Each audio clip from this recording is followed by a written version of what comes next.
Test, test, test, test.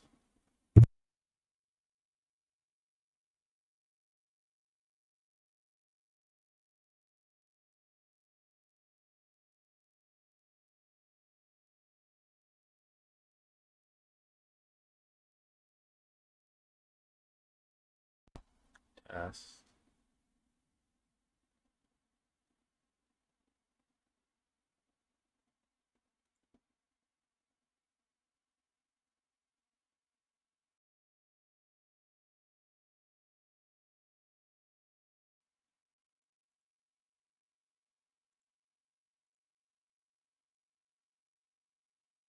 Test, test. Can you hear me, Morganall?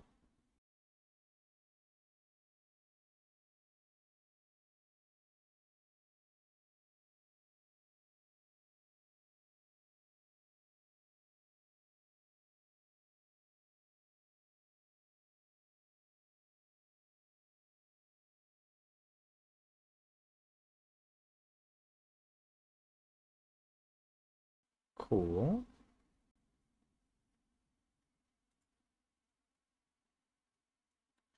And it should have switched the scene over now, so you should see me on the camera.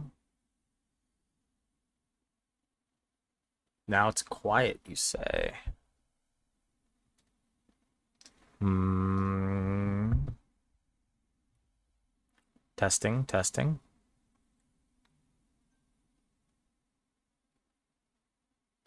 Okay, perfect. It was probably the pop filter that was catching some stuff or some such, if I had to guess. We've got about 15 minutes before the stream is actually scheduled to start. I just need to make sure that everything is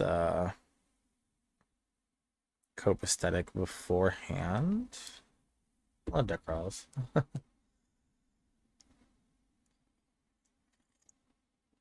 I'm doing a somewhat special thing to kick back into streaming, and that's every week I'm going to be doing a web workshop for the Go Club I used to run down in Florida. So today is going to be lecture number 1. Workshop will be on direction of play. Should be somewhat interactive. Should be fairly fun. Hopefully some of the Go people from Florida will be online with me, and then they'll be able to... I don't know if they're going to be able to hear you, but maybe they can.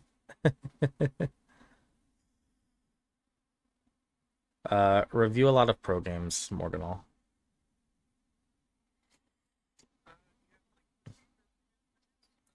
Uh, I'm not reviewing a game at the moment. It's the plan was going to be to review somebody's game from the Go Club in the meantime, but unfortunately we've only got 13 minutes now before the workshop is supposed to start, and they can hear you. Okay. You're live, by the way, because Dakota doesn't know how to set up a stage on Discord, so I'm gonna hopefully get to talk to him about doing that before the stream starts. That'd be great. But he's seems to be MIA at the minute. Yeah.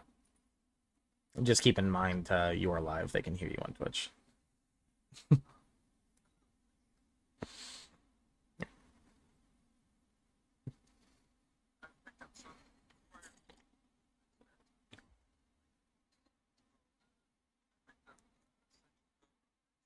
Yeah, it's a good book. It's a good book. Ha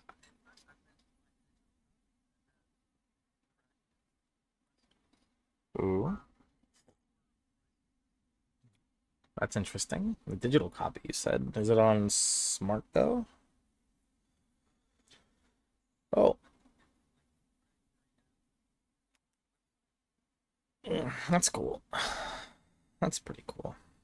Okay, I'm gonna switch back to the starting soon screen while I figure out some more stuff on the back end. Yep. You'll want to make sure it's muted. People can hear you. Okay, perfect. it's gonna be Raven 117, Raven spelled RAV3N. Mm-hmm.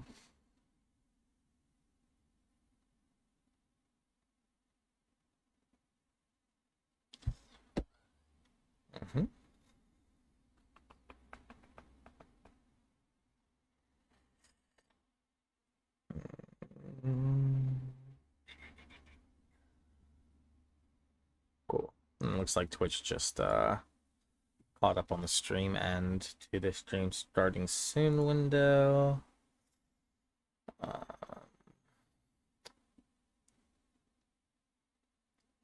That's good. For those wondering in the chat, 21st Century here, who is now a first-time chatter, was the person that you heard speaking in the Discord server.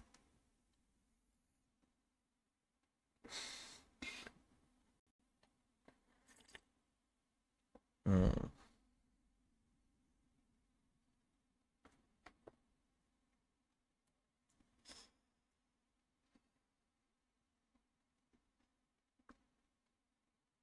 I'm gonna make a recommendation. 21st, if you have the option to do this, you can either type yes or no, or you can respond in Discord. Either is fine. You may want to, if you have the capability, record this with OBS. I don't think I have Twitch set to save the VODs from any of my live streams, although I suppose I could always publish them later. So just to have an extra copy just in case I'm not able to get it for the club members that miss.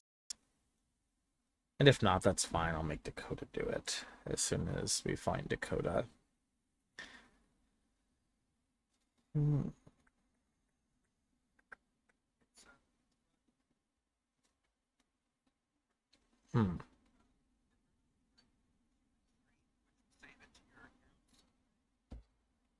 Yeah, probably.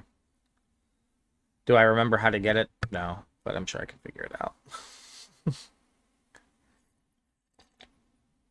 I would just hate to not have it for the people that are going to want it that aren't here in the club currently.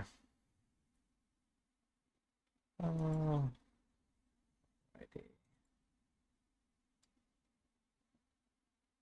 so we have about 9 more minutes. We'll see if anybody else joins board number 1.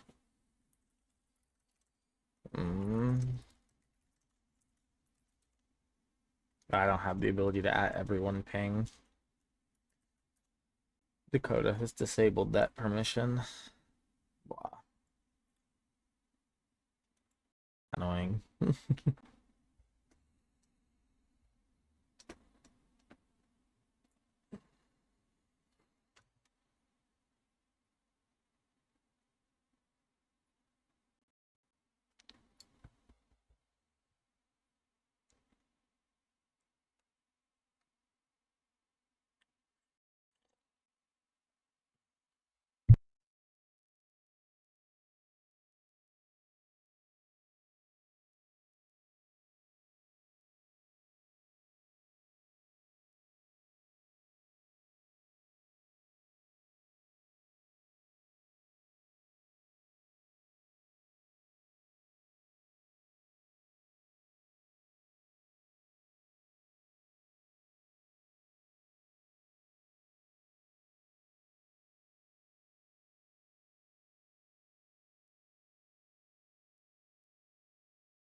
Thank you for the follow, Aiden. Test. Hello, Nubius. Test.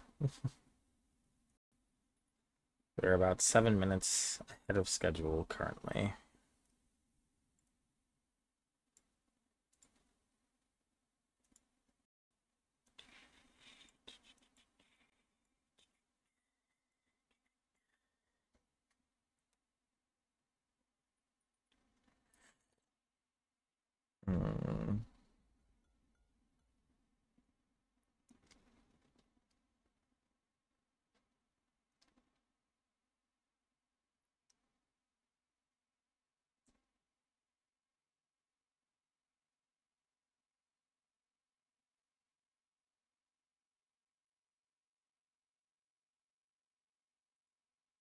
Curious.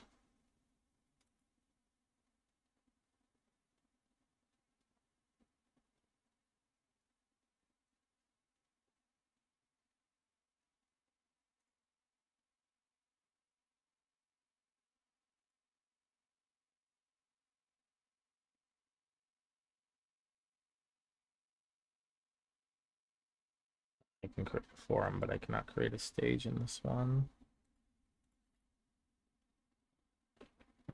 Uh, this one also I don't think can create a stage. Yeah, this one also cannot create a stage. Yes, direction of play. A very good book and a very good concept. And to be honest, it's a very important concept.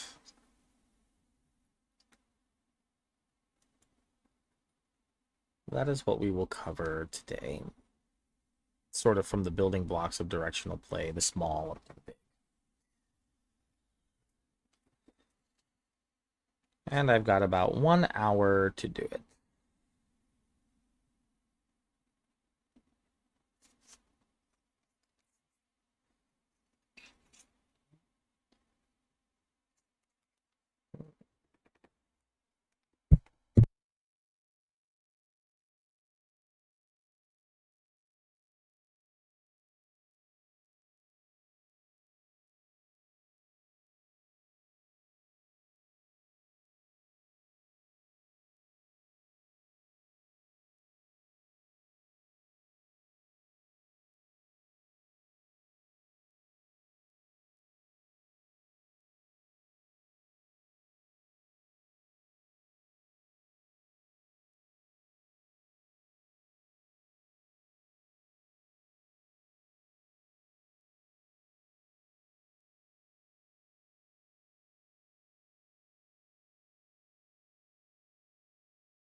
All right, 2 minutes to go. 2 minutes to go.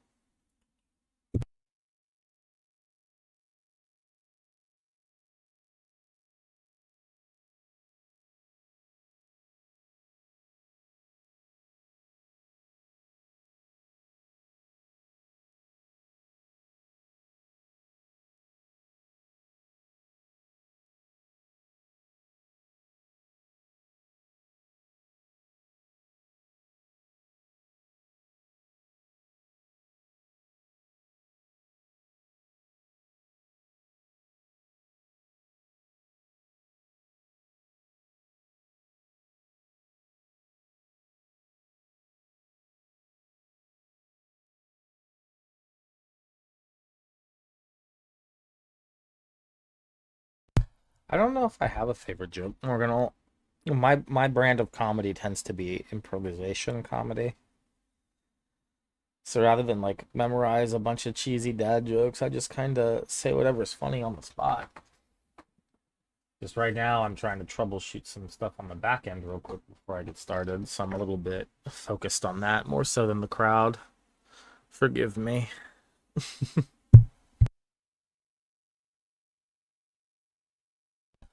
But I guess if I had to pick a favorite joke, my favorite joke is the playing strength of Western Go players. I think for sure that's the biggest bestest joke I know.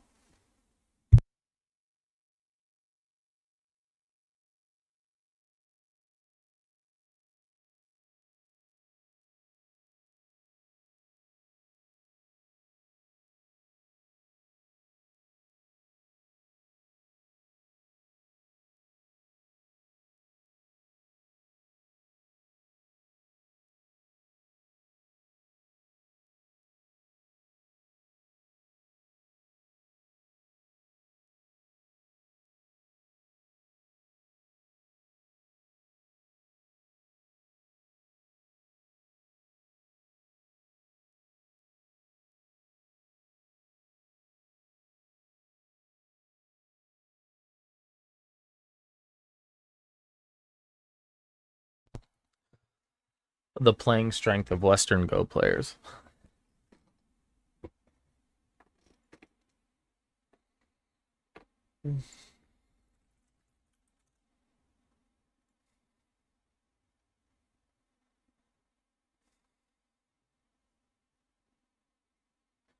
Huzzah! Now I have a stage. This works.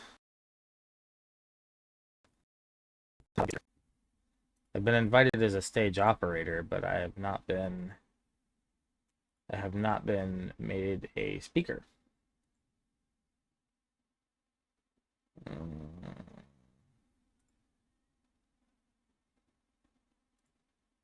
Hmm. Still trying to solve it. It lets me in as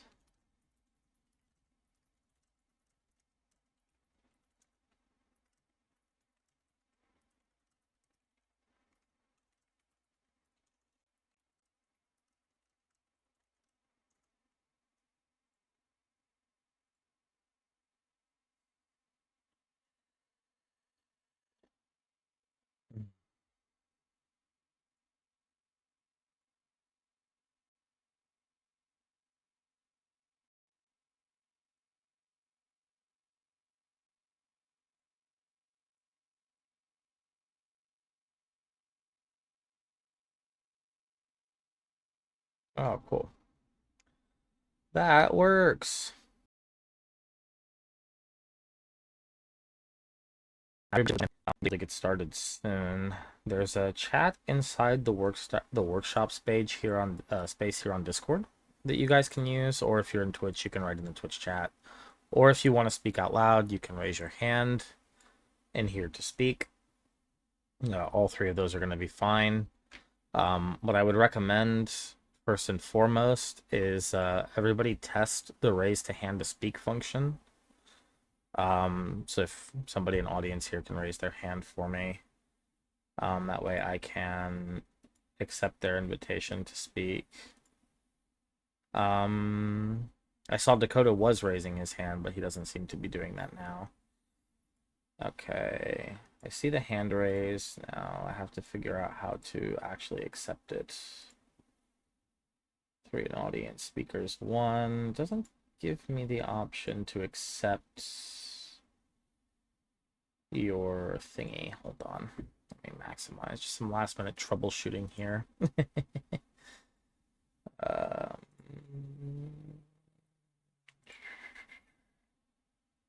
Dakota, can you accept Orion's thing? Does it pop up with a thing for you on your end to accept his invitation to speak?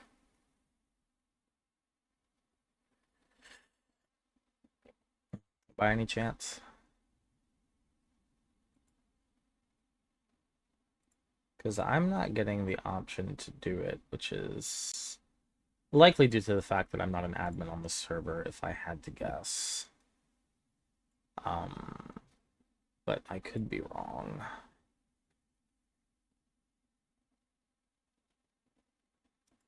See what it says one speaking. I need to make you a stage moderator somehow.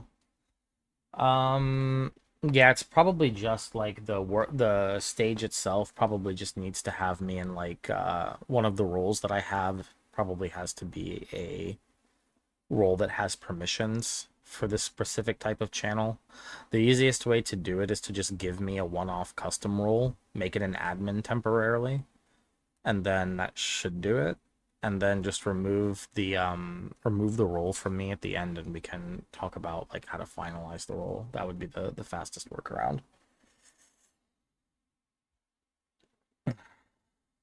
Unless you want to dive through the weeds, in which case I'm fine with that. But I do have to get started somewhat soon. And just double checking everybody on Twitch can still hear me.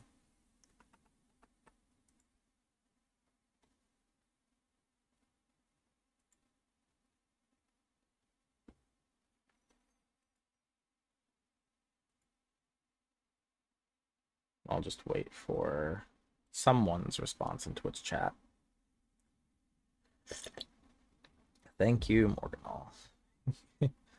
Apologies for the last minute troubleshooting. We can blame it on me being a boomer. I haven't done a live stream in probably a year now. It's been a little minute. Been a while. Ironing out the kinks, as they say.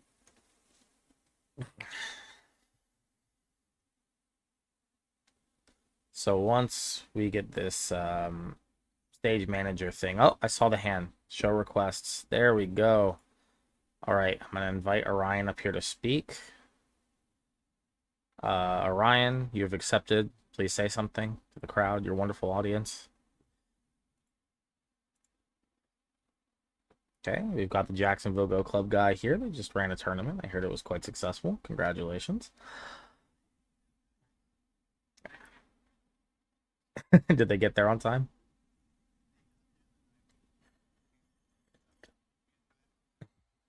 Yeah, beautiful.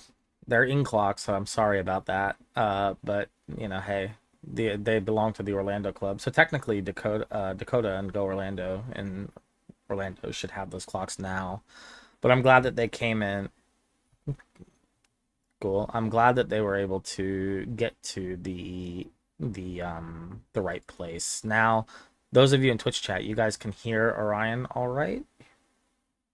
This is the last little troubleshoot I need to do before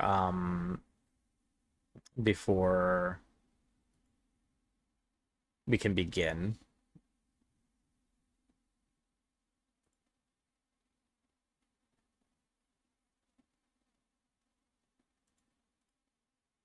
Okay, can you raise the speaker's volume a little bit? We can, but he's lower than main. How do I do that? I guess that would be something I'd have to do on Discord, right? Okay, I've raised him to 200%. Go ahead and talk beautiful things about the Jacksonville Go Club really quick, like promote. Um,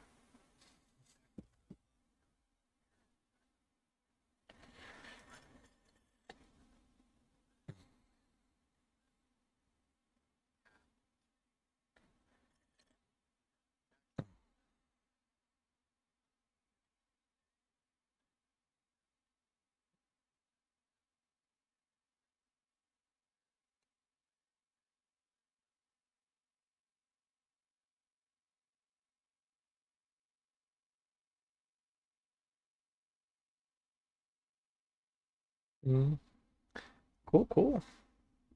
That was a beautiful grift. We love to hear it.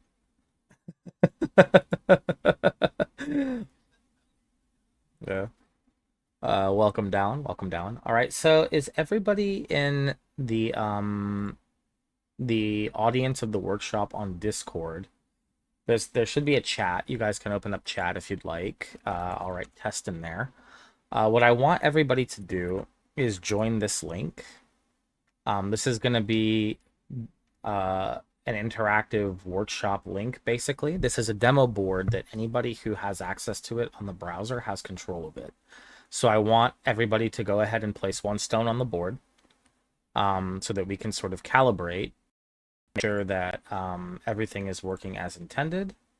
And while that is happening, I will switch back over to Streamlabs, switch it over here. Everybody should be able to see this this board as my friends are doodling all over it with a bunch of beautiful ghost stones.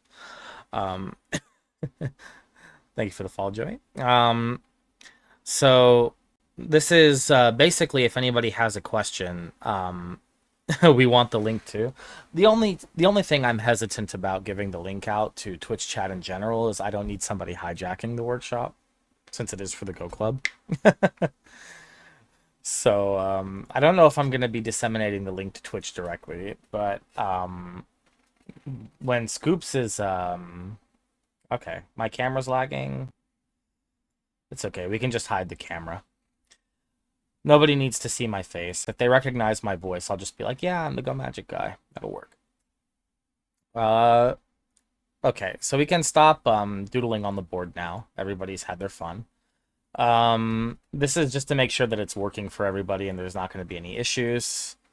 Basically, if somebody has a question, what I'd like you to do from the club, that is, if somebody from the club has a question, you can raise your hand to speak in this workshop, and I'll invite you up on stage. You can ask your question. You'll have control, obviously, of the demo board already, so you can navigate to wherever your question is, ask what you need to ask, and we can go from there. So this is think of this web board as our giant demo board from the Go Club, but on the internet. And with this, we should be good to go. So welcome everybody. Whoever's doodling on the board, please stop. Welcome everybody to the Direction of Play lecture, the first lecture voted on for the Orlando Go Club. We'll get started by asking, does anybody here know or have a sense of what direction of play means?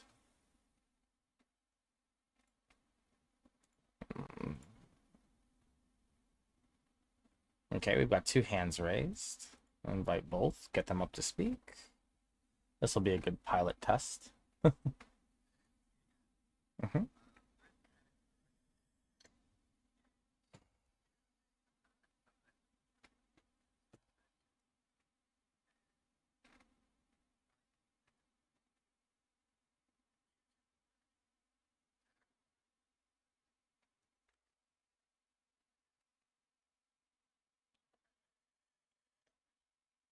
Okay, it's a good answer. I like that answer.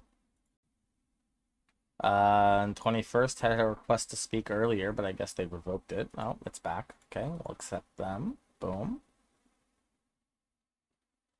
So they should be able to join the stage now. Oh, did Dakota do something on the back end, I wonder? It's asking me to start the stage. Does that mean the stage isn't live yet? Oh. Okay, this should be easy now. Much, much easier. You should just be able to raise your hand. You should be in now. Yeah.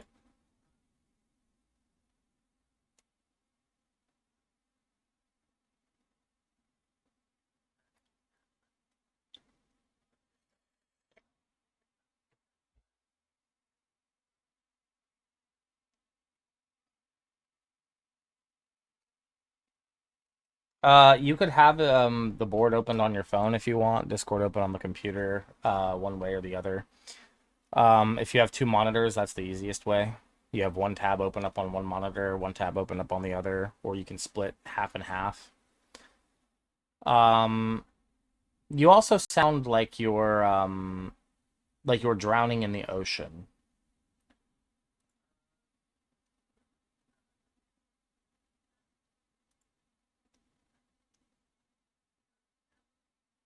Ah, I see, I see. Yeah, you sound incredibly muffled.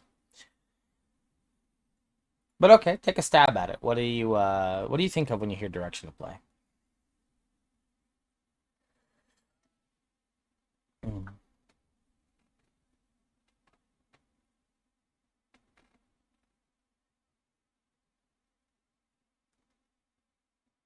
okay, awesome, awesome. I'll go ahead and move you back. Uh, on the phone, try tablet. Tablet would probably work, Smoochie. Um, so first, what we'll talk about here is where does the term direction of play come from? Originally, direction of play was coined in a book called The Direction of Play, funny enough, by Kajiwara, Takeo Kajiwara in 1970. Um, the distinction between direction of play and like shape is very similar to the distinction between strategy and tactics, where your shape sort of encompasses the local structure and configuration of the immediate situation going on and its strengths and weaknesses. And direction is much more encompassing this sense of the flow across the whole board. You might hear it come up as something like the movement of stones or the ways in which influence can be expressed or used on the board. But every stone that we play has directions to it in a macro and a micro sense, and that's what we're going to talk about today. Let's take a stone in the center of the board here, Tengen, for example, and we are going to sort of talk about the initial direction of a stone, a single stone. Um, you can look at it like a compass, four primary directions following the lines that come off the stone: A, B, C, D. Um, and this stone should be able to do equal parts work in all four of these primary directions. There's also going to be four secondary directions on the corner: one, two, three, and four. They're not on a line, but it functions very much as if you look at the stone as a center point in a compass. The area of space moving away from the stone is the direction in which that stone's influence is being expressed. So when we think of direction of play, that's really what we're looking at, is how the stones can utilize the space that's between them and away from them to get maximum value with optimal efficiency.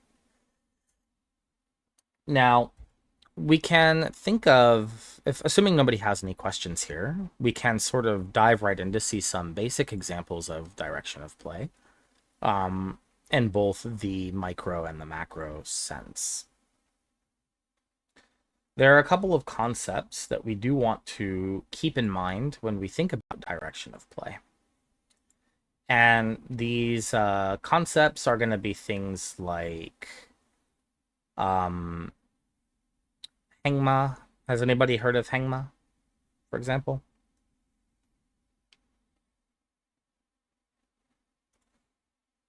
Probably one of the biggest Go terms relative to direction of play that one should know, or at least understand. Yeah, more often than not, Hengma translates to like way of the moving horse. It follows the movement of the head position of a group across the board. So when we're talking about kind of, yeah, not specifically the extension itself, but the way that the extension is moving. So if we take a single stone on the board, let me go backwards here. We can say that this black stone can make a one space jump, and we've now moved the head position west to this 016 point. And if we add another stone, we're continuing to move in that direction. Maybe we curve with the knight's move. And this flow that's happening here, this is the overarching concept, the theme of the Hangma. Now, there's going to be micro details to Hangma as well, like what shape you're using, certain tactics involved with the Hangma that you choose. But this idea of movement is really what we want to think about when we're thinking about that sort of term. Not so much the shape it's being made, but this idea that stones by building upon themselves like this, can move in a direction. This is a common theme of direction of play. Another common theme that we run into is this theme of inside versus outside moves. Now, has anybody in chat not heard of an inside or an outside move?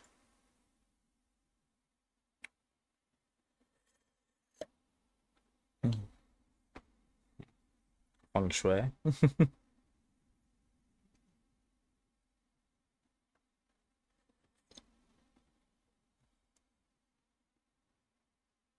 Not heard of it. That's okay.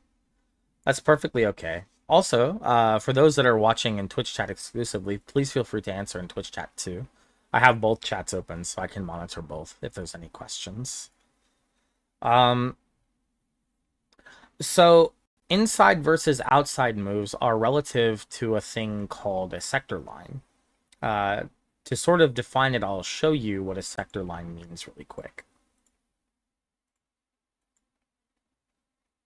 Many people have sort of seen this Sanrense idea before, right?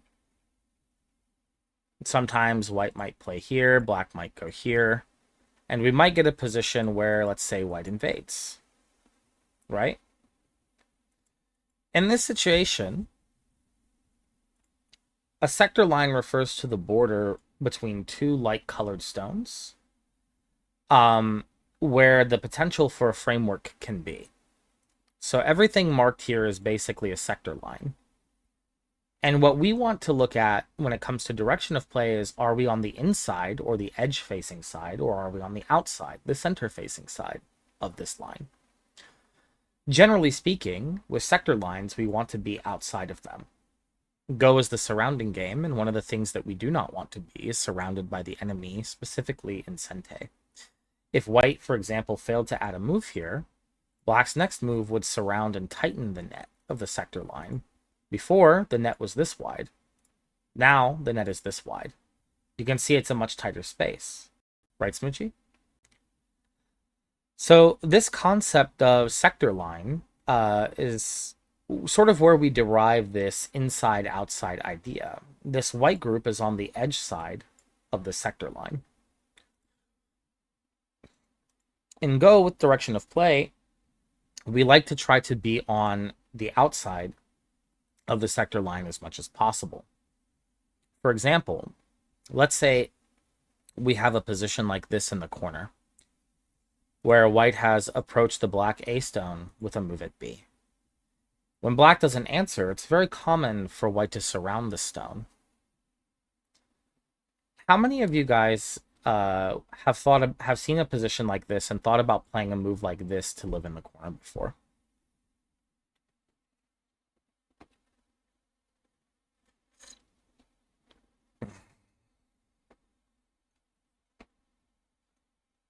That's one yep from Orion.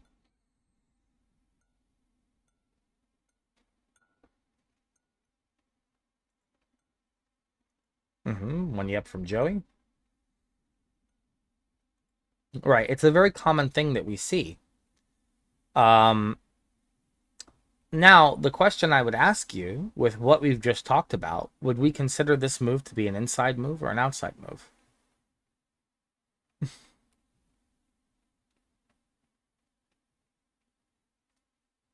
An inside move, right? Because we can draw the sector line from white to the edge of the board, and black is on the edge-facing side of the sector line. Now, what if we shift that move to this attachment? When we start playing on the sector line or outside of it, these moves are referred to as the outside moves. These are the moves that are trying to resist being sealed in. Generally speaking, outside moves are almost always, I would say probably 85% of the time or greater, going to be better than the corresponding inside move. This is because even in a world where the inside stone at R16 is captured, the stone on the outside that we get from it, I'll make a bad example, but I'll show you really quick kind of what I mean. Let's say we get this type of really basic sacrifice. Ignoring the fact that A and B is probably not going to be a realistic series of exchanges in a game at a high level. We could look at this result and be like, okay, well, white captured the black stone at 1. But black got to take the outside position. We would compare this result to a result where black turtles up in the corner. Let's say something like this. And ask ourselves, which one do we think is going to be better for black? So take this position. Whoops. Take this position. And if we consider this one where black is alive in the corner, position A, and we consider this one where black takes the outside, position B, which position do we think is going to be the better position for black?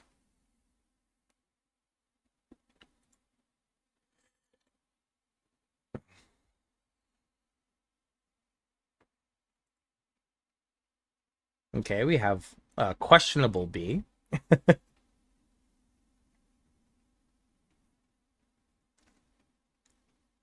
Come on, I gotta state your answer with confidence, Orion.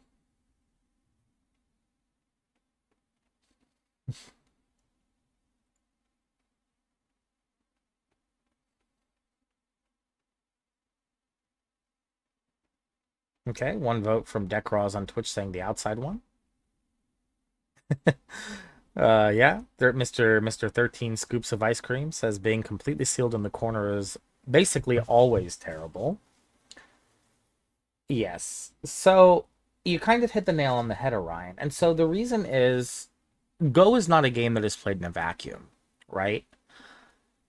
If all you do is take a corner territory like this and your stones are completely sealed off from the rest of the game, what contribution are all of these black moves here in the corner going to have to the rest of what's going on out here?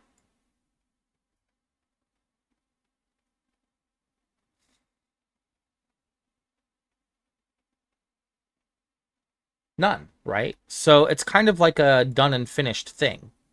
But your stones get no additional value as the game progresses, which is not efficient, right? Because efficiency is getting the maximum work out of the minimum stones, right? If we compare that to this one, we're not taking the same amount of territory. In fact, we're not taking any points at all, really.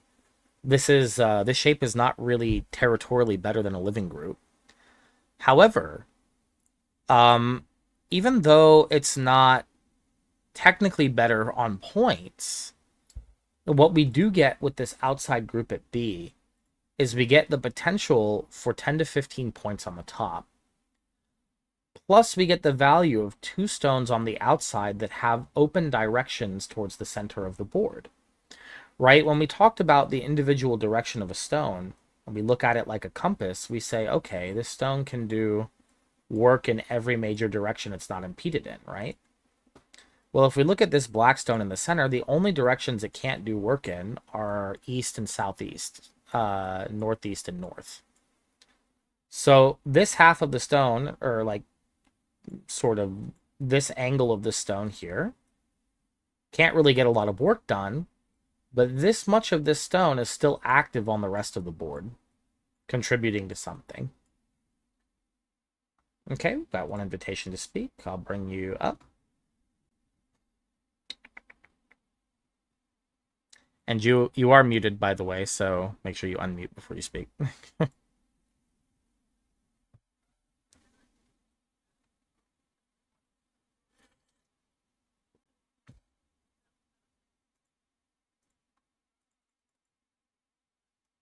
This one?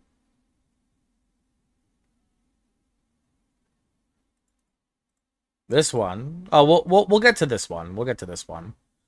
In just a minute. But it's a good question. Yeah, white can still technically do this to seal black in. But this seal is less aggravating for black because later there's still a potential that black can cut through the shape with this move.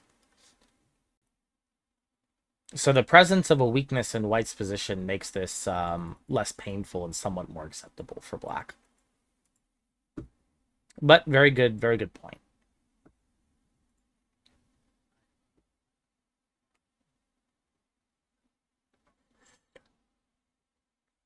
Mm-hmm.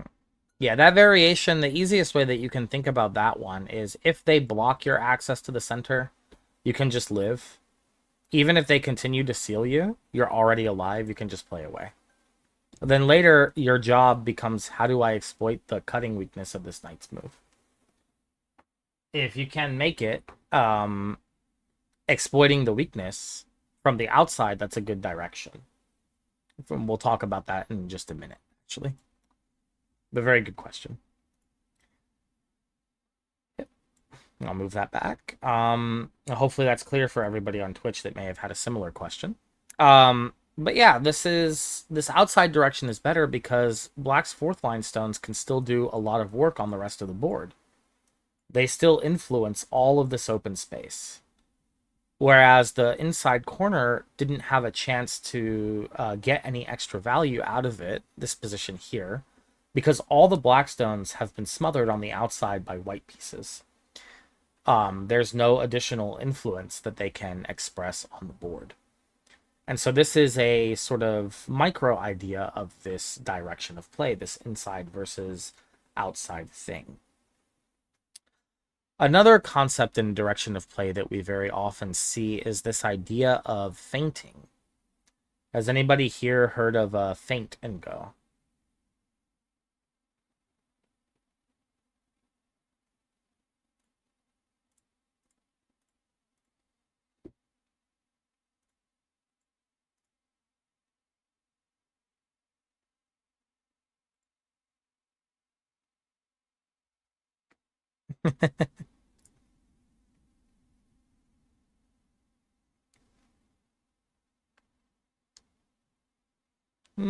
I don't know. I haven't watched Dwyron in a minute, so I don't know if Dwyron specifically talks about feinting that way. But maybe it's entirely possible that it could be what Dwyron's talking about. Yes, Feint, like the boxing term.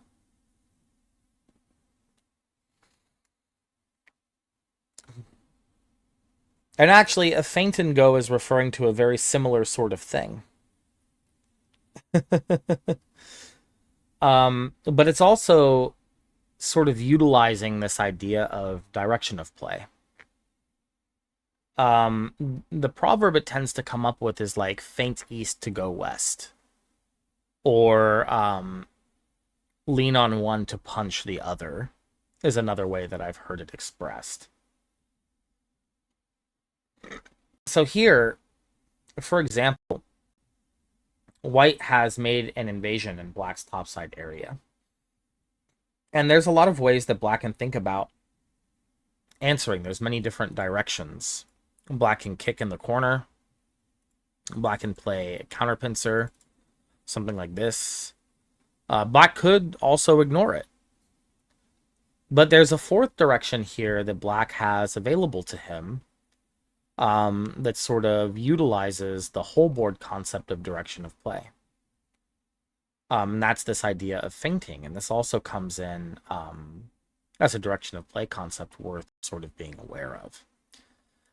So the idea is this white base is fairly stable, right? If we would think about kicking at A and making it stronger, as black, we're probably not worried about attacking this group. The reason I say that, for those in the club that might not know, is we don't typically attach to stones that we consider weak, because attaching to stones helps both players settle. But this kick and diagonal is a very common sequence because the white base is actually difficult to attack effectively. So if we're considering that group strong, we can abuse it in other ways. Now, if we think about this direct attack at B, what's one of the more likely things that white is going to do?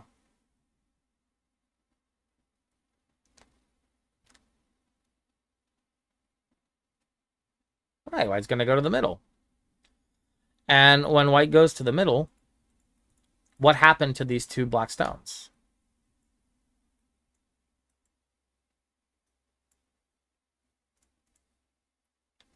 Like a boomerang, it's all coming back to us, right? What are they now behind?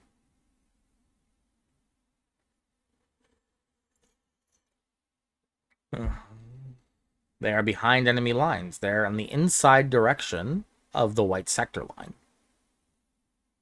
Right? So this exchange has effectively, with one move, helped white surround us. Of course, this is playable. Black is not going to die. But from the direction of play perspective, this AB exchange was a benefit to white. It's helping to surround our corner. If we ignore it, then white can attack us on the next step. For example, white can slide and take our base, which is a good direction because it's going to eat territory and force black to play Dame. Dame are neutral points of no territory as black runs through the gap here. Or if the center were somehow valuable, white could consider to surround black with something like a knight's move or a large knight's move and try to basically ask black to live small in the corner. If something like this happened, white would be gaining an influence on the outside that would be trying to do work in these directions on the board.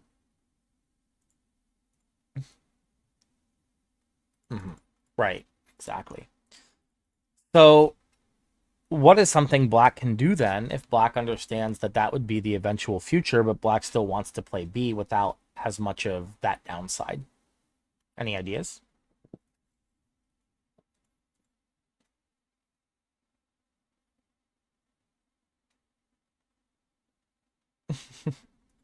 If you know that you're going to play B, or you want to play B, and white's going to jump and then surround you, and you're going to be on the back foot in the corner, what can you play as black instead?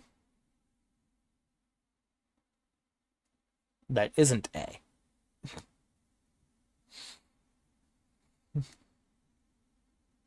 Yeah, you actually have to calculate with this one. Dekarol's got it, and Scoop's got it. D14. And this is the feint. Black is throwing a jab at the white group at the left-hand side. Now, the white group itself is not very weak.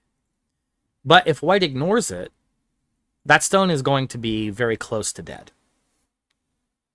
So it's very likely white is going to protect the base to keep the group strong. White's just going to block the jab. But that allows black to jab again. And when white blocks the jab the second time and black strikes, the difference is black is much, much closer to getting out of that sector line. Right? Now we can imagine black playing a move like this, and it's white behind black's sector line. This is also a way that we can figure out a solution to a problem using direction of play. Is this confusing for anybody in the club so far? Do we think we've got this? Go ahead and raise your hand if you want to speak, or you can ask it here in chat. Either one. What's the question, Scoops? No requests. No requests. Okay.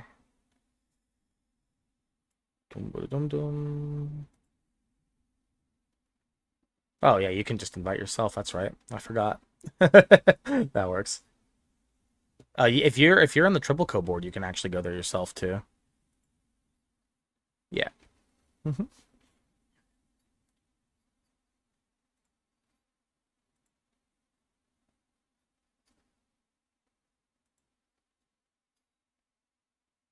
So that's a very good question. And most of the time you'd be right. It's possible to do it now. But anytime you switch the order, you introduce the option for the opponent to change something. For example, once black has committed to this A-B exchange, is it possible now or likely now that white might get a benefit sacrificing A in the corner?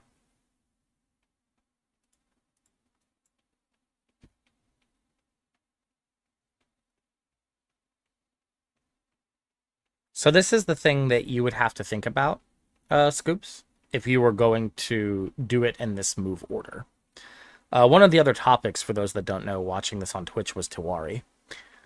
This is part of the Tewari analysis as well. But the thing is without the commitment of black A, it's much more likely, because black hasn't committed to anything on top yet, it's much more likely white's going to answer the press if you play the press first. Because now, like I showed, if white ignores and black blocks, it's just a trade. And you can be happy with a trade. A trade is good direction for black because both corners are strong for the most part. So black would not be dissatisfied with this. But if we commit to attacking the one stone first and then we press, it's very apparent that we're pressing because we want to attack. And white has this option to value the attack more than the cornerstone now, because what value is white going to get out of the corner at this point? If we know that this is black's plan, why am I going to play into it, you know? Does that variation makes black's choice easier? The variation for pressing makes black's choice easier, Shade. White push and cut, I think, is what you were asking, this one. Pushing and cutting is a local resistance. When white doesn't want to accept black's direction, white can try to get more. But anytime, if you notice the way the stones are moving in this variation, right? The black stones are going pretty uniformly down the board. The minute that you push here as white and you cut, you've now shifted a vertical line into a diagonal line. It becomes a much more dynamic position. Not only that, you're helping black now surround you. So I'm not going to say that it's bad, but it's a situation where you have to be a little careful. You can get more locally, but you're also helping black more in realm of black attacking you. So there's a pro and a con to this direction as well. And most directions will have pros and cons. Very rarely do you get a direction that's only pros. And if you've made a big blunder, you might get a direction that's only cons. But generally, the comparison of pro and con is positional judgment, and then that's what we're using to figure it out.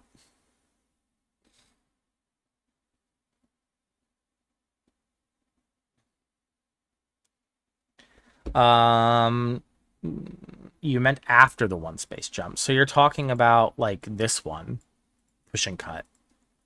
So the only problem with this one now is that when black starts making exchanges like this and coming out, again, you've helped black walk out. So you can pick up a little more local profit, but you're giving up the initiative because this fight on top is much better for black. White is very outnumbered here. So this direction would be scary to me. I would not personally want to play this way if I was white. But it is available. I think at this point, it would be much more likely white would want to sacrifice A for the purpose of connecting B and C, rather than trying to save or resist directly from that stone. Is D13 Sente? So I'm going to assume that question from Dekraz came in at this position. You can let me know if this is one you mean.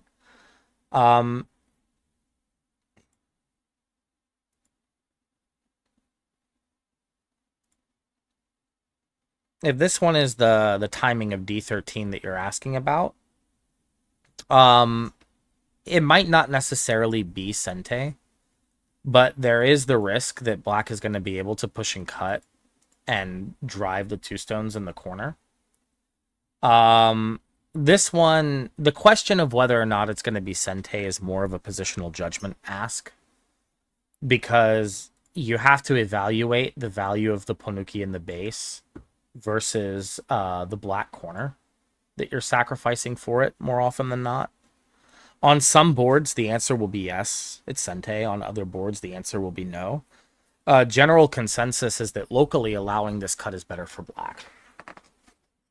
So, at least in the present sense, in a vacuum, allowing this variation should be a small benefit to black in the corner. But the higher level analysis is it's entirely board dependent based on black's push and cut variation. A lot of it's going to have to do with this ladder, or the ability of black to play the extension and fight. a bit out of the scope of the lecture topic now, because more what I'm talking about is just the concept of direction of play and trying to use some examples to really help people understand and facilitate this direction first idea when they're thinking about moves and go or the games that they're trying to play. It might be, but it still looks like there are urgent moves that keep you there. Yeah. Okay. So in this case, we can take a look at any games. So if somebody has a game from OGS that they would like to donate for the purposes of this direction of play lecture, I will take a donation of an SGF or an OGS link here in the Discord chat.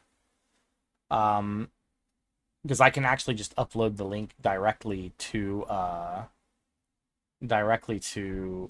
TripleCo, which is really cool. I love this tool. Um, so in this game, it looks like player information. Our club member 14Q was playing black, and white was playing another club member. Sunshade was playing white, and we can sort of doctor the direction of play from both players. So this move, very common opening play. Also very good direction. In the opening, there are two main direction of play concepts that I want to talk about.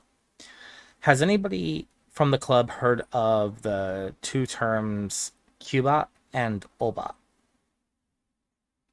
Spelled Kyuuba and Oba. Okay.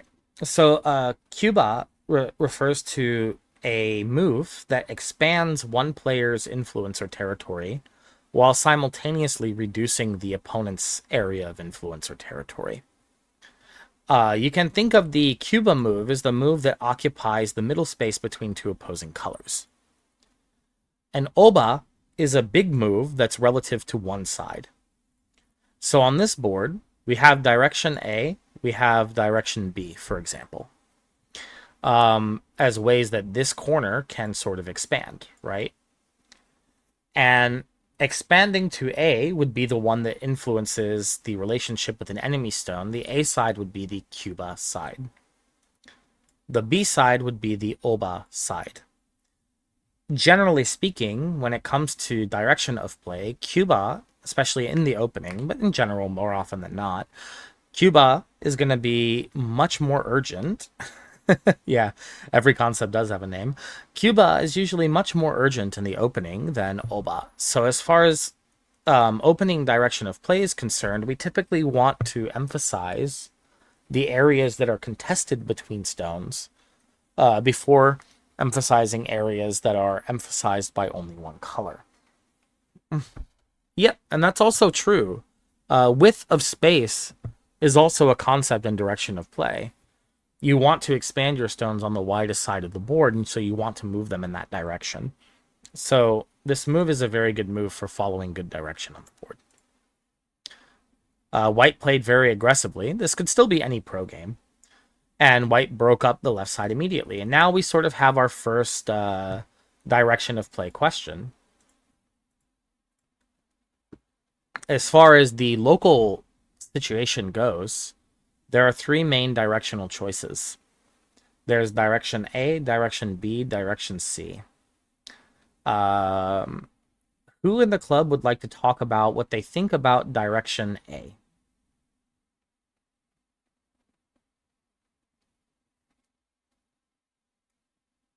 Okay. I saw Scoop's hand up first. If you would like to hop in, Scoops. Hello, hello. Mm. All right, and Orion wants to speak as well. We'll accept the invite. So A, you're saying is the Cuba side. It emphasizes. Mm-hmm.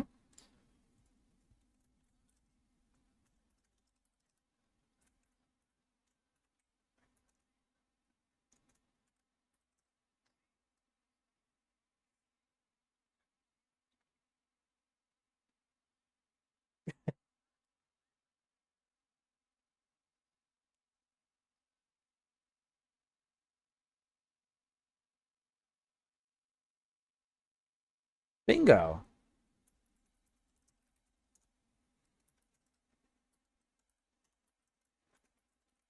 So I'm putting some comments in this SGF as we're going. And Scoop said, A is like the Cuba choice. It's the one that's going to stay at the left-hand side that's being sort of contested by both players. So it is the most dynamic option. B would be the inside move of the corner. The idea being that, okay, we play B, but when white extends, we can imagine, right, black is sort of falling behind the sector line a little bit. And C is saying, okay, I'm going to play on the wider side relative to the corner. All three of these moves are perfectly playable in the local sense, and they get chucked up to style, but understanding the direction of play here is going to be very important because it's going to shape up more or less what you can do relative to the rest of the board. And so part of what makes strong players very strong at Go is their ability to combine direction of play in all four quadrants of the board into one cohesive game plan, right? So we can sort of look at each of these four quadrants, right? Quadrant 1, 2, 3, 4, and they can sort of look and see, okay, if I start moving my stones quadrant 1, what direction am I trying to do 2 that's going to work best with that direction, right? And how do I want them to impact the direction of the 4 area? And how do I want 1 to impact 3? And how do I want 2 and 3 to impact each other? And so on and so forth. And as you start to build that all together, you create this sort of whole board plan. And it gets easier the more you see it and the more you do it. But in general, that's kind of what you're going to be using to choose, because the choice that you make here is not going to be isolated to just this part of the board. Eventually, fight spills out everywhere, and they all sort of connect together as they branch into the center. So that's the one thing that we sort of want to follow and be aware of based on what black chose to play in this game. Any questions so far? Cool. Sure. If we just take a look at a common matter, oftentimes in Go, we don't like to be surrounded, so we prioritize this outside. Jumping is a very common move. When white jumps, black has to make a choice. Which stone is going to be easier for white to seal in, A or B?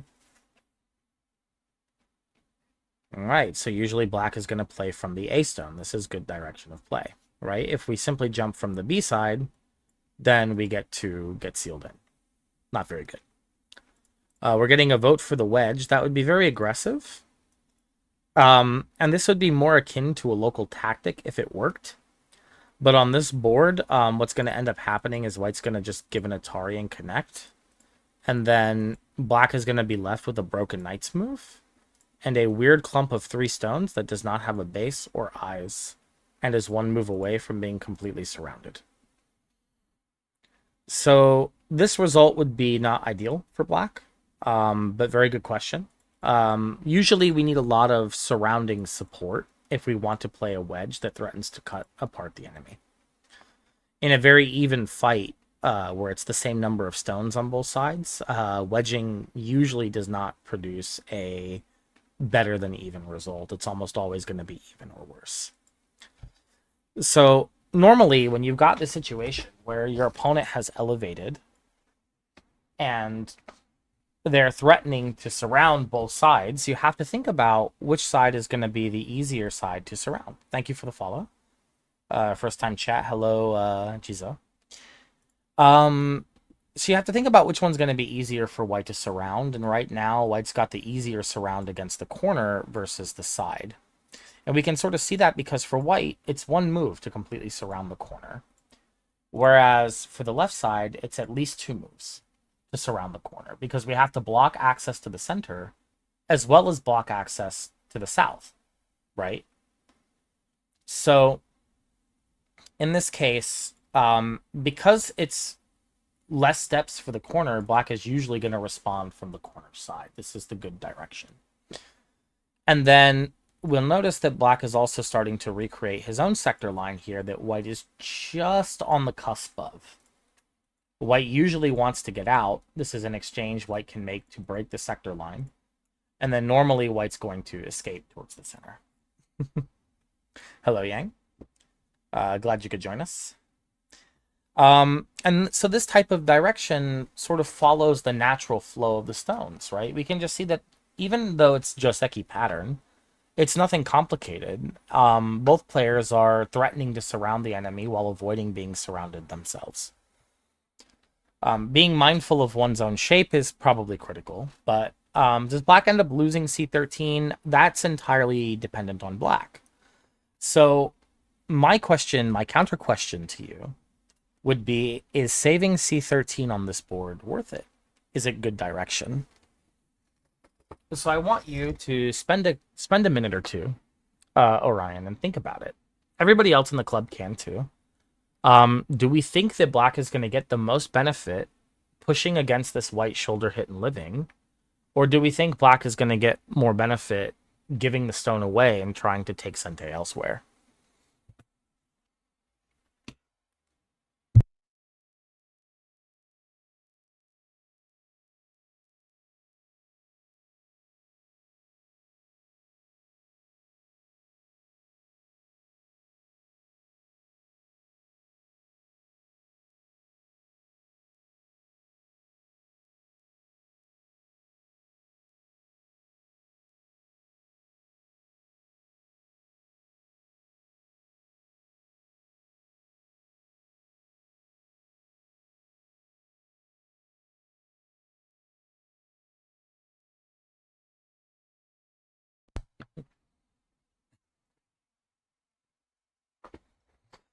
Try to envision it in your head.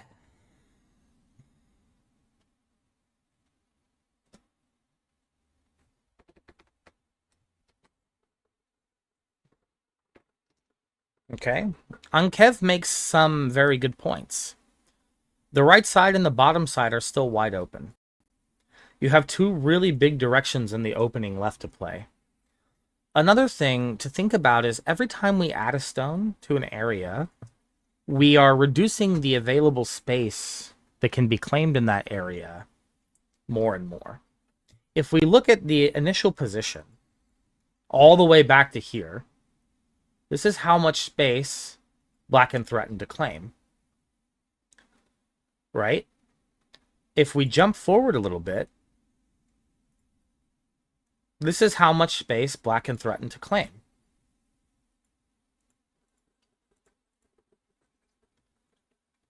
You know? And now when white presses, this is how much space we can threaten to claim. So every time we're adding a stone, the amount of available space in that area is getting smaller and smaller and smaller. And so what you're basically comparing is that space to the space of everything else as far as direction goes.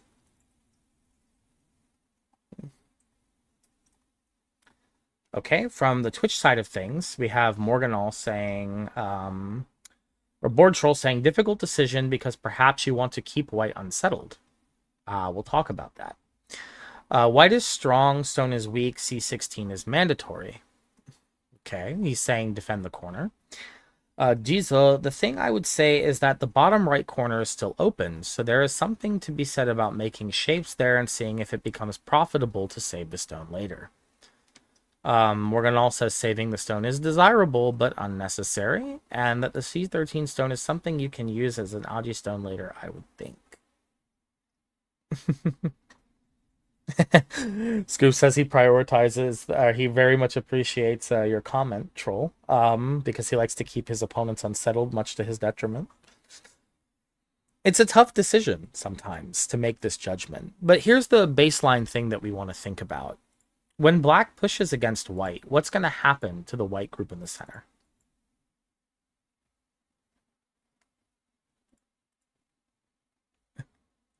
Right, the white group is getting stronger. This is the nature of contact moves. When we touch an enemy stone, we are asking to settle. We're asking for both sides to settle. So saving the stone now allows white to build a chain of 4 stones and assert more control in this part of the center of the board. So this is one thing that we can think about. Now, to sort of touch on the topic of what Board Troll was saying, it would be hard for me to say that white could be unsettled here. There are variations where if black can successfully cut, there could be some unsettling. But generally speaking, the white shape is going to be quite stable in the middle. You're a long way out into the game to be able to attack this white group in the corner. It requires setup across the rest of the board to get there. Morganall's comment, kicking in the corner, is mandatory. For high-level players, I would say yes. But even this one is still akin to the idea of potentially sacrificing the A-stone. Because after white drops, saving the A-stone's value is only in the territory on the left when white is facing the center. And more often than not, black can play something like this or like this and get even more value sacrificing it and going for the bottom left half of this influence. Is the kick that big here? That's a good question. If we kick and white doesn't answer, and we Hane, the white group on the outside is no longer strong. The group does not have a base. The group does not have a potential for eye space. And it's very real that even if white gets to block, there's the risk that after a push, there's a cutting point weakness on the outside white may have to deal with. So, and I'm not saying that this is obviously the most, internet seems to be dipping a little bit. Bear with me just a moment while I refresh the page and hopefully fix this internet issue that I seem to be having. Can everybody still hear me? Okay, Discord Zen can still hear me. How is Triple Co for the members of the Go Club? Are you guys still able to see the board position, or is it refreshed for you guys as well? It crashed? Okay. Gateway timeout error. It's saying reconnecting for me also. It might be a right that Jared's pushing. Give me 1 second. Jared is the main guy who runs this thing. It's his app. It seems to be working for me now. It's back. Okay, so in a situation like this, white might have to deal with a cutting point. But overall, the white position is weaker if white ignores it, and black gets more moves. But in general, if black resists this by contacting white, both sides are going to get stronger and get closer to settling. This is a general principle of things. So when it comes to pure direction of play, is it worth it directionally for black to save the stone? Black is not gaining a lot from saving directly. Like in terms of territory, black's territory gain is not really a lot here. It's just going to be whatever little bit in this area black is able to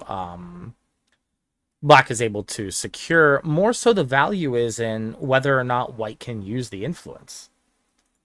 If this white group in the center cannot do anything productive on the outside, then the trade for territory is inherently an efficient trade for black. White did not get any compensation for the points that black took. If this is the case, saving the stone can be good direction. This is a conditional. And saving would not necessarily like lose you score with AI or like anything like that, right? It can be playable, but it's going to be more so tethered to what is it that your opponent is able to do with what you give them. If white has the means to use the influence, then this trade can be in the long run better for white because black is taking the inside direction. Black cannot use this territory for anything. You guys understand what I mean when I say that? Once black has captured the points, black's burden in the shape is defending the territory. Right? This is the maximum territory we can get here. This is all it's ever going to be. and it can only really get smaller from now. So at this point, you don't have access to the outside as easily. You don't have a lot of inherent value with the territory. But the territory is better than White's influence if White's influence is not useful. That's sort of the caveat we're going with here. I still don't see that it was worth it to play it in the first place. I get that. What I don't get is Black going to give it up. Then why play it in the first place? Because when you make the pincer and White jumps and you play this one, you've now committed White to a more narrow space. Compare this result to if you play C directly, and as White, I'm able to go here. Notice how in the previous variation, you forced White to run in a direction where White could not build any multi-directional area, right? It was very linear, just following the 15th line. Now White is getting a more dynamic, slanted shape that's expanding the side and the center simultaneously. It's creating a base, it's creating eye space potential, surrounding potentially an area of territory here. Not that it will necessarily become a territory, but it has the potential if Black allows it. It's much less restrictive for White than the variation where Black pincers and gets to play the same move.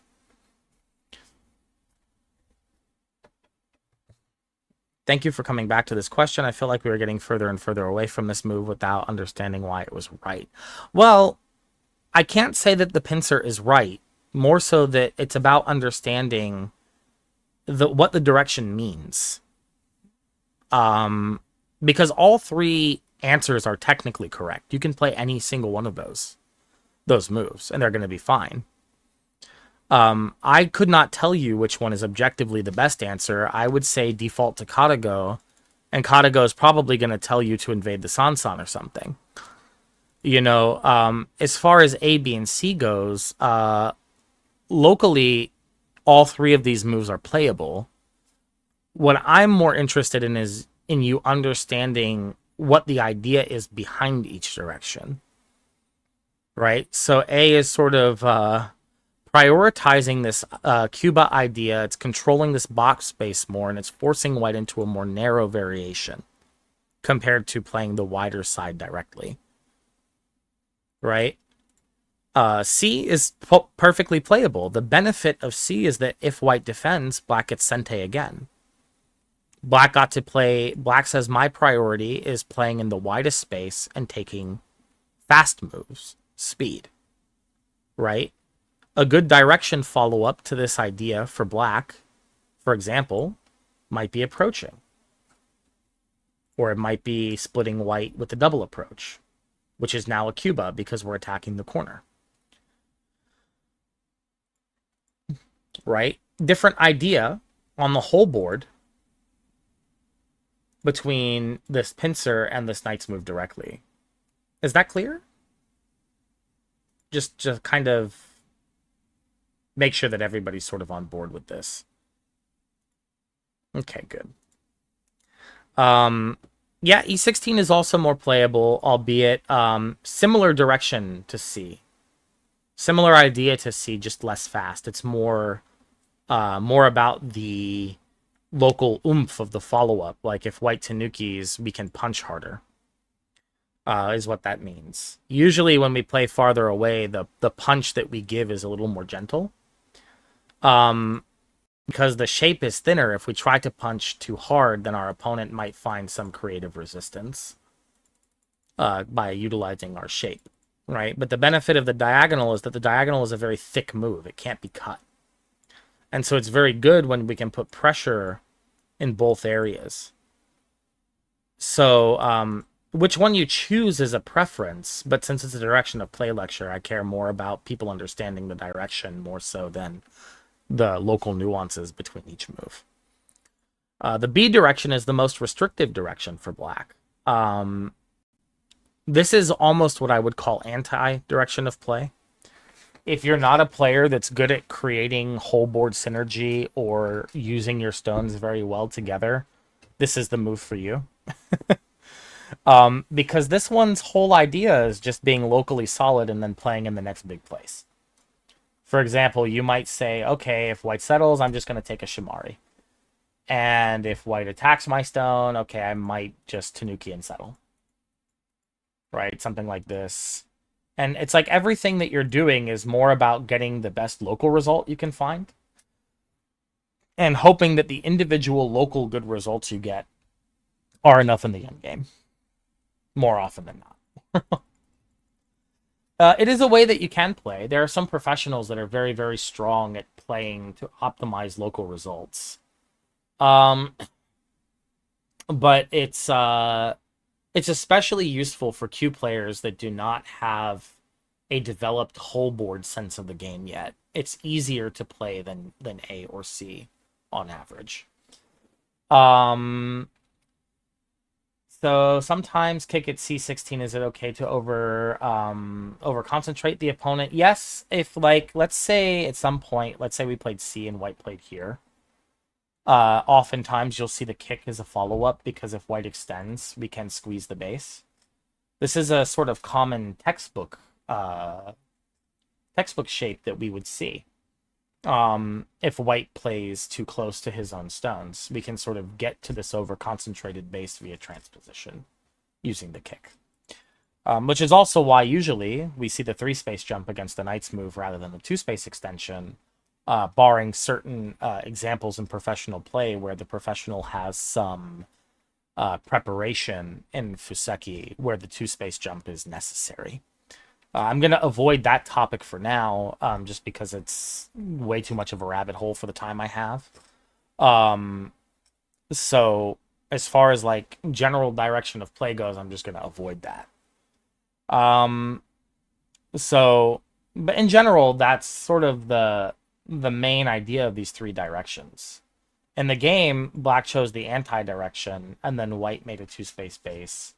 White played in a good spot. White played on the left. We could optimize the pattern by going to either make the appropriate base. This will be for Sunshade's benefit. The proverb is you want to extend 1 stone further than the number of stones in your wall. White has a 2-stone high wall. White should extend 3 spaces if able. This is the ideal base.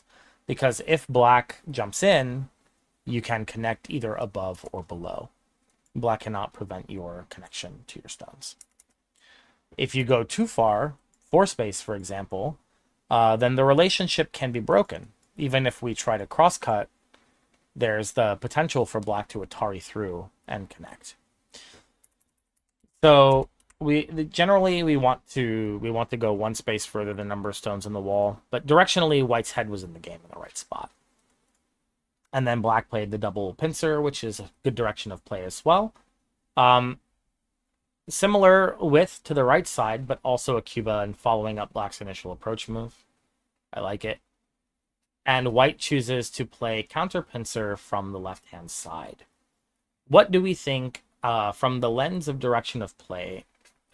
Is this white's move a good answer, an okay answer, or a not so great answer?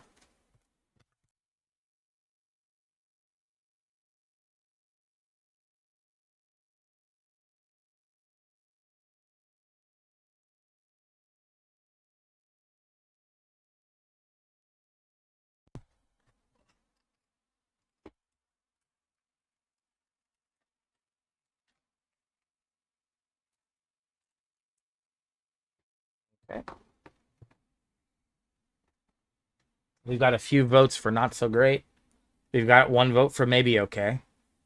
Black needs more than 1 stone to do anything in the corner anyways. So Jizo thinks it's fine. So taking outside is fine. Okay. We got a bunch of good comments. Orion, you hit the nail on the head, my guy. Good job. Yeah, normally white should break the sector line. White is playing an outside move by playing counter pincer, but white is doing it on the narrow side. In reality, this move is probably going to be okay. And the reason that it happens to be okay on this board is simply because it defends the A group from an attack at B, which, given the circumstances, is actually some degree of value for white. But if we remove that value from the equation, normally this counterpincer would not be the better direction, simply because we're doing it from the narrow side. We would typically prefer to play from the wider side. Generally, stones want to be distributed from where there's more to where there's less. Less stones in an area means more space that we can try to take, means more potential territory and more opportunity for growth and development. Albeit locally, the correct direction should just be for white.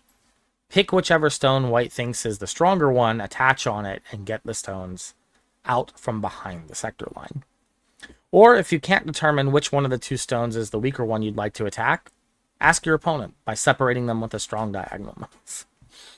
Keep your opponent from surrounding you, make him pick what side he wants to save, abuse the other one, go on about your business.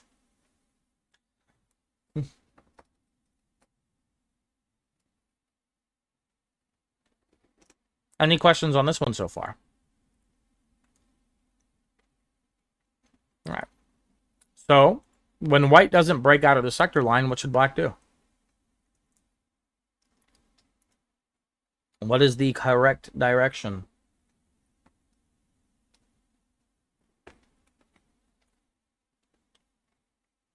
Yeah, seal it in. I have not researched E5 much board troll with AI. Whenever there's a pincer on the outside involved, you always have to calculate the cut.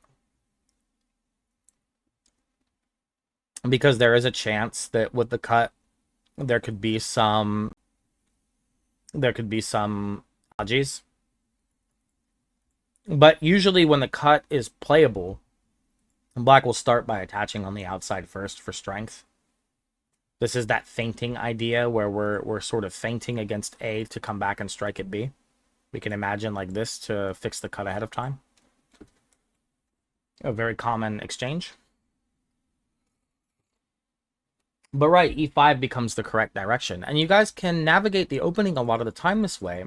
If you can identify your opponent's direction mistake and realize where they should have played, you can take that area first and then often gain a small advantage. Instead, black chose to take the corner. Locally, it's okay because black is collecting points. But the problem is black is sort of losing the one stone in the process. Right? White can, for example, Hane and Tigers, and then either connect here or just simply extend. This is one method where white can damage c6. Or white can simply extend down. White can simply, fly to the center. And the result is going to be locally okay. Black took the corner. But white got a lot of good development towards the left-hand side.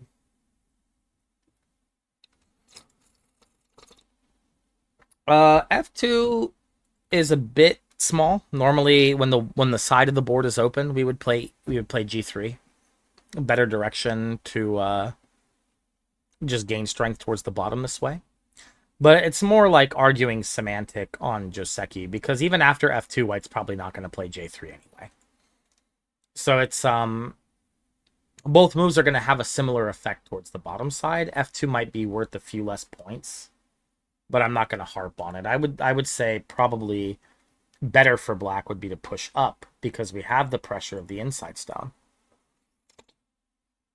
This direction would make more sense to me because this one is the one that is threatening to surround the opponent. Whereas the game direction, what we want to look at for black here is black is basically saying his stones want to move like this. But very rarely do we want to move our stones into the edge of the board when we have the option to move them out.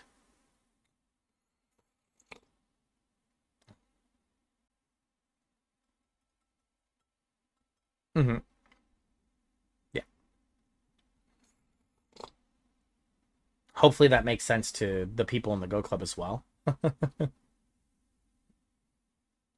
Right. Yeah, pushing up would make white do something to keep the stone. If white tries to push and cut, for example, then black has the choice to sacrifice the corner.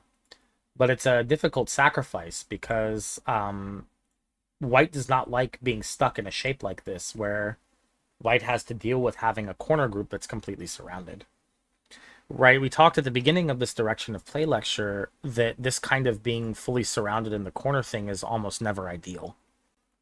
So if black can force a result like this, black is very happy, which means locally in the direction, if the cut is not working, white wants to think about something else other than this move.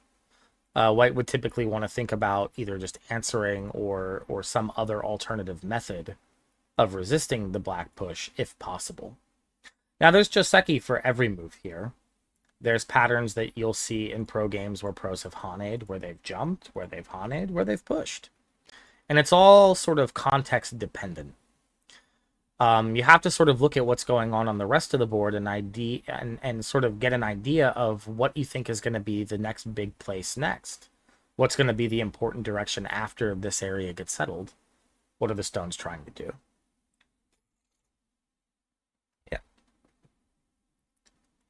Now in the game, black went down, and white played this very loose ceiling move. Not directly trying to capture the one stone because it's very loose for that purpose. More so, it's trying to build a bowl. In the center, white is going for this box. Now, as far as direction of play goes, the good direction for black here, because there's no weak groups involved anymore, is simply put going to be whatever the widest space on the board happens to be. We've got two areas of interest on this board directionally that we would be comparing. Anybody care to guess what these two areas are? I think one area will be very obvious. I think most of the club members have hit it on the head. Area A, the bottom right corner. And a lot of players are going to say Area B, the enclosure, but it's actually not the enclosure on this board.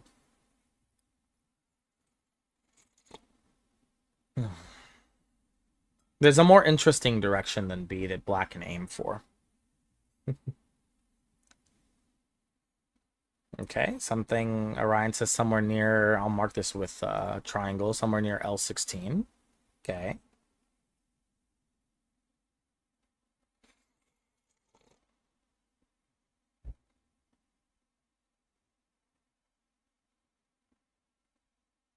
O3.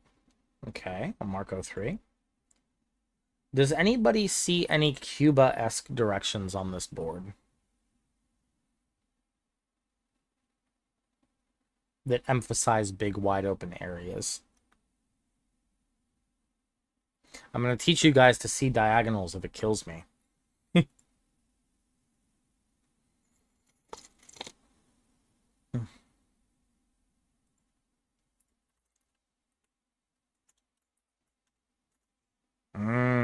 Control got it. Yes, F15. Because this black stone at F17 and this white stone at D15 are on a contest along this diagonal. This diagonal here is the border of two moyos. Right? If black can play something like this, all of a sudden, black's moyo is getting huge, and white's area is getting very small. Scoop says, I like this board troll guy. We should play a game.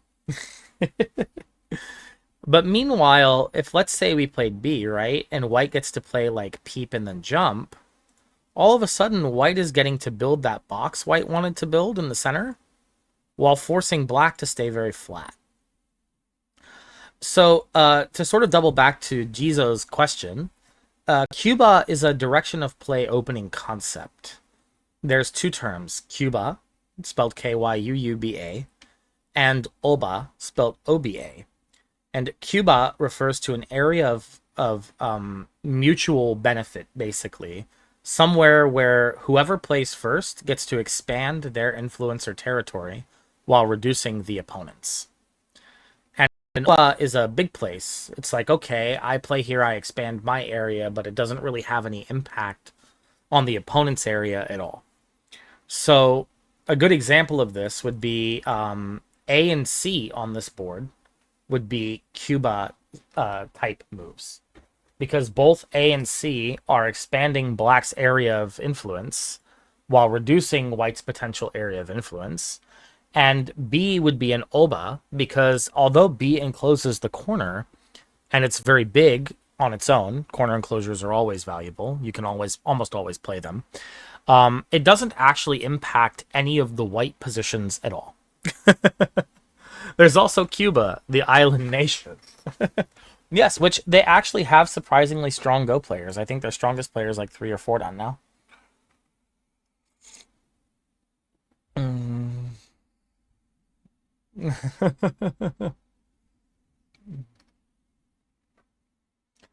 So yeah, these are terms that somehow in modern Go Jizo they've managed to sort of fade out of use.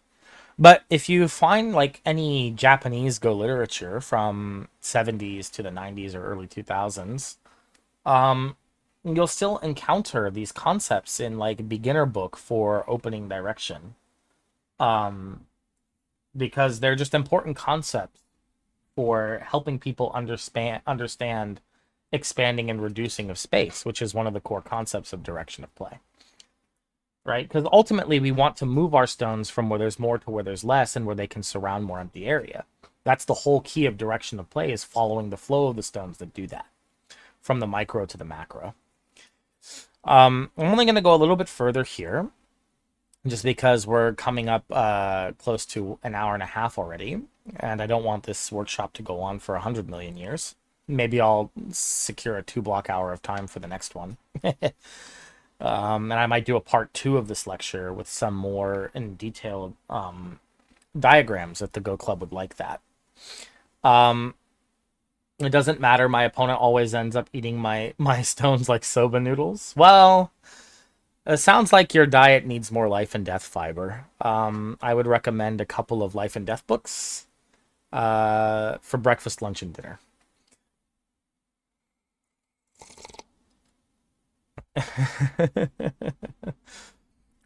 So here, directionally, black is playing this Hane. But when white has already emphasized more of an interest in the center position, what do we think about the direction of this A stone?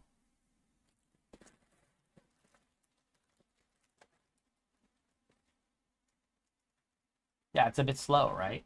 It's kind of like it's missing the point, and it's a bit of an inside move.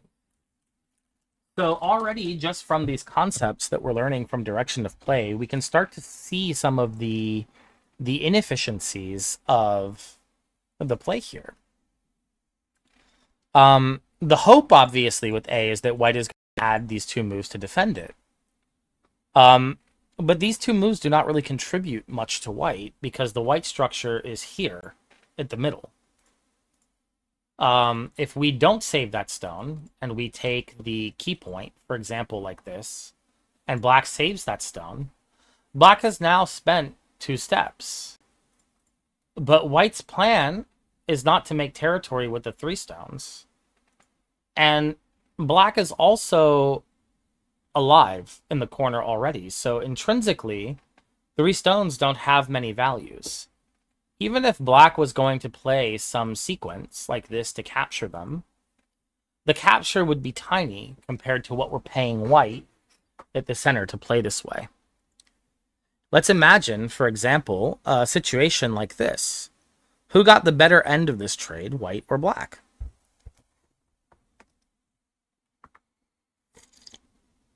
Hmm.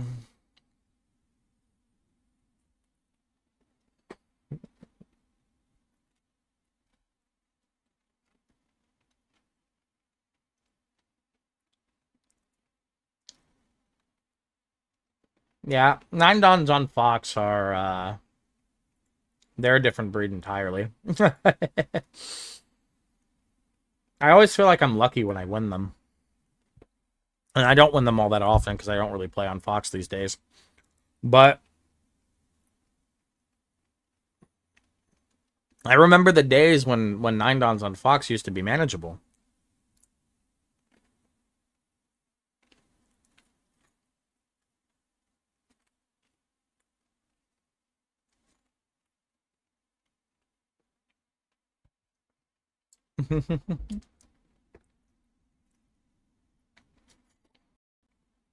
Right. White is definitely the better off here. Um, it's just not even close. So yeah, I feel like I don't know how it is for Western players so much, Morganol. I feel like the Western Fox 9 Dawn players probably solve Sumego more than the Eastern ones do. A lot of the strong players I've met in Korea, like Shin Hyun-suk, who I've had the pleasure of training with for a little bit, um, he doesn't do a lot of life and death study. Most of his Go diet is reviewing pro games, actually. Um, he just does mostly pro game review and competition, and then he makes videos for his YouTube channel. His account is non-main on Fox. Last I checked, he was 20-0 at 9 Dawn. But I feel like most of the Western 9 Dons I've talked to, uh, at least the lower end Western 9 Dons are still solving some degree of Sumego daily.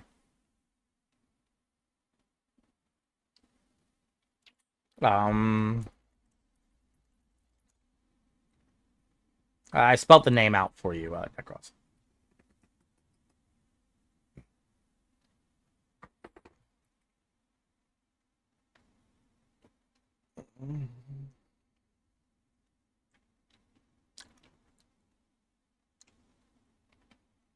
Mm-hmm. Yeah. Well, I'm gonna be doing these workshops weekly, so feel free to stop by and learn. Um, I'm more than happy to teach. And actually, I'm a professional Go teacher by trade. Oh, somebody joined. There's Sunshade. Thank you for the follow. Mm, they'll be the same time. Yeah. What's up, Scoops?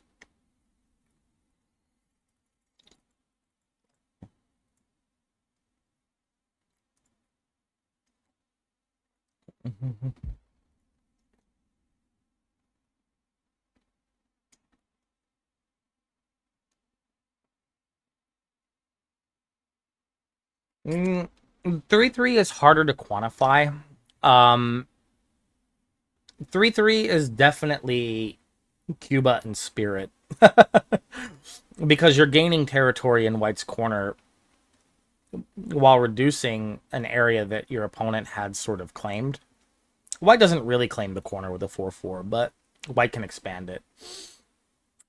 It's a move that kind of falls outside the scope of it because Cuba and Oba were terms that were used before 3-3 became a respected and widely used move.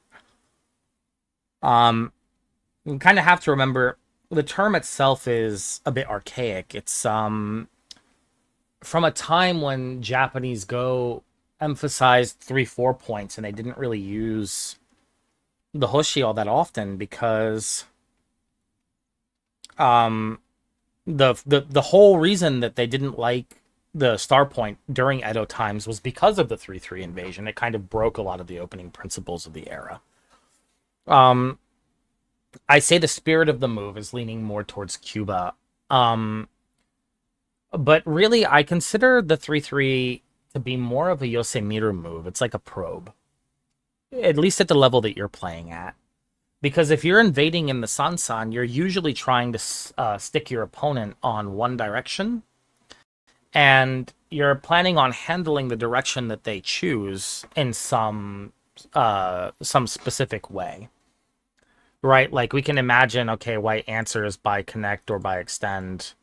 Black invades Sansan. White can block A or B, but White has to pick a direction, and Black is going to have a plan to deal with whatever way White picks. And then White's going to have counter plans to try to trade out of that. And it's a very difficult one to use that specific concept to try to relate to. Um, I would just say if you encounter the 3-3, pick the direction that you think makes the best sense to you, and trust that you'll be in a good position to use it. Have confidence in how you play it. So that would be probably the best that I would have. In terms of like advice, anyhow. So we can go ahead and vote now, maybe. There's more I could talk about on the topic of direction of play. I can if you guys are thinking, if you would like me to do an opening Joseki extension of this topic, I'm more than happy to do that. You guys can vote on it. Tell Scoops what you want. He can make a poll in the Go Orlando Discord server, and we can poll. If you guys would like the continuation of this workshop, we can just settle on what aspects of direction we would like to see more of. Direction in the opening, direction in fighting. I can do it as a whole series of lectures at first, and then sort of go from there if you'd like. Um, but yeah, because this is for you guys, so vote on whatever it is that you guys want to see. Um, the VOD should be available. I don't know if it'll be public. I might keep the VOD private, but give the VOD to Dakota. So that the club can have it. And maybe we create like a cloud file to hold it or something. I don't know if anyone has a Google Drive that has gigabytes upon gigabytes of space to hold these video recordings, but maybe we make a YouTube channel and we upload it there or something. Is also something I can probably do if the Go Orlando Club would like that. Board Troll 13 Scoop says fight him. He really wants to throw down with you on the Go board. Scoops, go ahead and give me your Jess handle so I can forward it along in the chat if you're not in Twitch chat. Um 13 Scoops, okay. So I'll go ahead and I'll do that.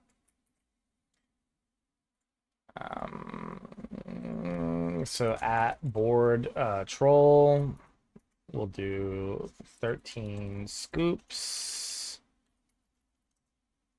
on OGS. Would like to fight you on the Goban. What say you? Boom. Okay, he's been pinged in the Twitch chat. Yeah. Board troll responds with LOL. But he has your username. If he wishes to accept the challenge, he can send you fisticuffs.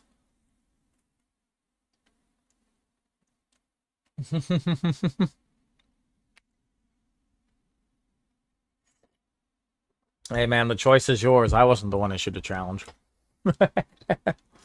But yeah.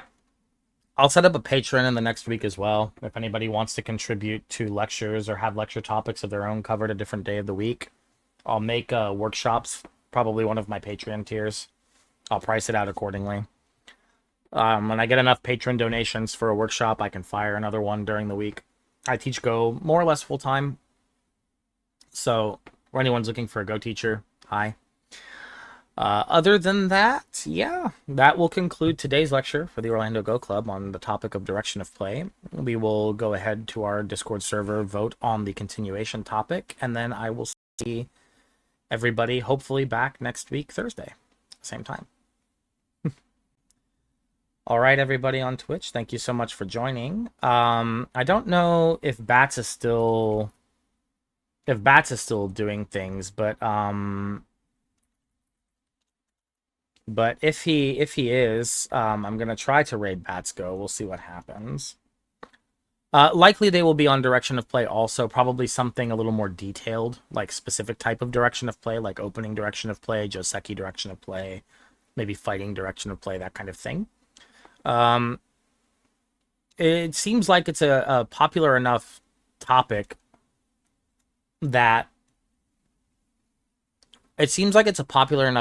that it merits doing multiple workshops on, just so that people can have the overview, which is today's, and then some more examples of specific types of direction.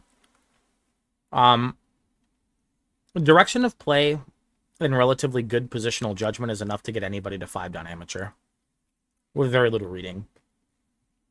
So my hope is that people can really pick up on it and sort of turbocharge their game, because that's what happened with me. I learned a lot of it sort of through a stupid amount of pro game review in my childhood and teen years, and did very little reading training when I got the 5-down. So that's at least my hope with it. But we're coming up on 2 hours. I don't, if Bats is offline, then I'm just going to go ahead and end. Thank you, everybody who joined. Thank you, all the new follows. I will set up a Patreon and a YouTube channel for the next time, and I'll get the Discord bot to be able to link it into chat, and I'll figure all that out.